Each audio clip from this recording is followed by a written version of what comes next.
আজকে জগন্নাথপুর উপজেলা সদরে উপজেলা মেইন বাজারে আমরা এটা লিফলেটিং করতেছি।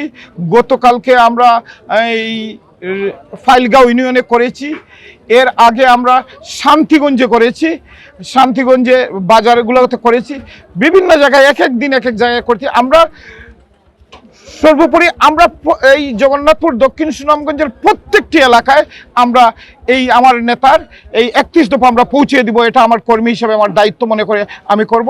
এটা প্রয়োজন, খুবই প্রয়োজন প্রত্যেকটি মানুষ জানা।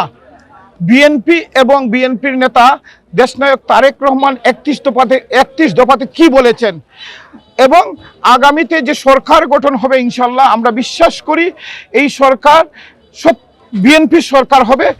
বাংলাদেশে যখনই একটা নিরপেক্ষ নির্দলীয় নিরপেক্ষ সরকারের অধীনে সুষ্ঠু ভোটের মাধ্যমে নির্বাচিত কোনো সরকার হলে সেটা বিএনপির সরকার হয়।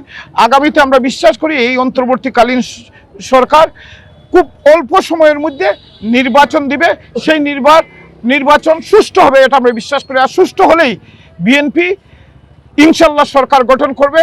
বিএনপি সরকার গঠন করলে যে 31 দফা দেখতেছেন এই 31 দফাকে সামনে রেখে বিএনপি দেশ চালাবে এবং প্রত্যেকটি জিনিস বাস্তবায়ন করবেন আমার নেতা দেশনায়ক তারেক রহমান।